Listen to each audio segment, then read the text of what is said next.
Plus de 3 semaines après le début de la guerre au Moyen-Orient, a-t-on franchi une nouvelle étape?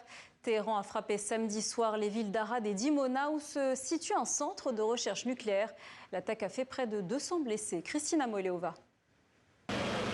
Des logements en ruine et des dizaines de secouristes qui s'activent pour retrouver au plus vite les victimes coincées dans les décombres. Ce samedi, en fin de soirée, un missile iranien a touché le centre-ville d'Arad, dans le sud d'Israël. Une attaque spectaculaire qui a fait une centaine de blessés. Un choc pour les habitants, jusque-là épargnés par les frappes. C'est effrayant. Ils nous ont bombardés. Cette ville n'avait jamais connu un truc pareil. Un véritable bombardement, un tir direct. Alors on a l'impression d'être en plein cœur de la zone de combat. C'est vraiment effrayant.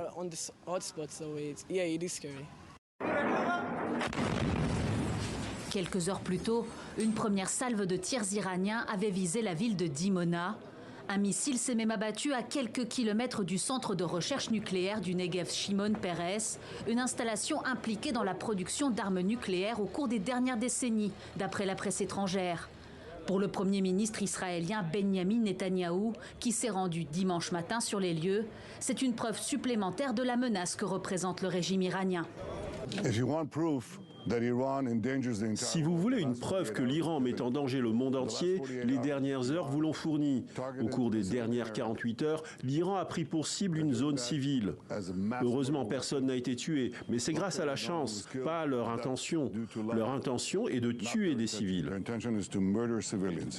Selon Téhéran, ces tirs sont des représailles à la frappe israélo-américaine qui a ciblé samedi matin le site d'enrichissement nucléaire iranien de Natanz. Une surenchère à laquelle a également pris part le président américain. Sur son réseau social Truth, Donald Trump a lancé un nouvel ultimatum au régime iranien. Si l'Iran n'ouvre pas totalement, sans aucune menace, le détroit d'Ormuz dans les 48 heures à compter de cet instant précis, les États-Unis frapperont et anéantiront leurs différentes centrales électriques, en commençant par la plus grande.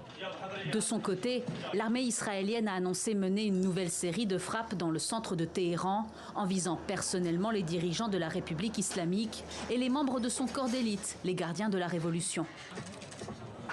On va partir sur le terrain pour rejoindre notre correspondant Stéphane Amar. Bonsoir Stéphane.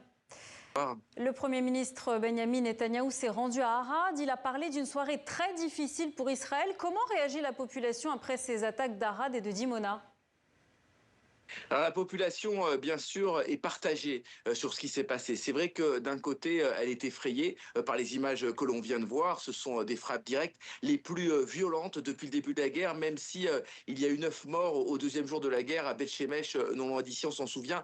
Mais il n'y avait pas eu ce niveau de destruction et pas d'attaque concomitante sur 2 villes quasiment en même temps, dont l'une extrêmement stratégique, on vient de le dire, la ville de Dimona. D'un autre côté, eh bien, les Israéliens se rassurent en se disant que le bouclier antimissile fonctionne la plupart du temps, même si là il n'a pas fonctionné. Selon les chiffres communiqués aujourd'hui par l'armée, il y a eu près de 400 missiles iraniens tirés vers le territoire israélien depuis le début de la guerre, et dans 92% des cas, eh bien, les missiles ont été interceptés, ce qui fait un taux bien sûr très élevé qui protège l'ensemble de la population. Ajoutez à cela les abris qui se trouvent partout et qui sauvent des vies, comme le répètent très régulièrement les médias israéliens. Eh bien, Israël parvient à limiter d'une certaine manière les dégâts, ce qui lui permet de faire durer la guerre. Merci beaucoup Stéphane Amar en direct de Jérusalem. Les infrastructures iraniennes en matière d'eau et d'énergie ont subi d'importants dégâts à la suite de frappes américano-israéliennes, a affirmé ce dimanche le ministre de l'Énergie à Téhéran. Il ajoute que ces attaques ont visé des dizaines d'installations de transmission et de traitement de l'eau et détruit des parties des réseaux d'approvisionnement critiques.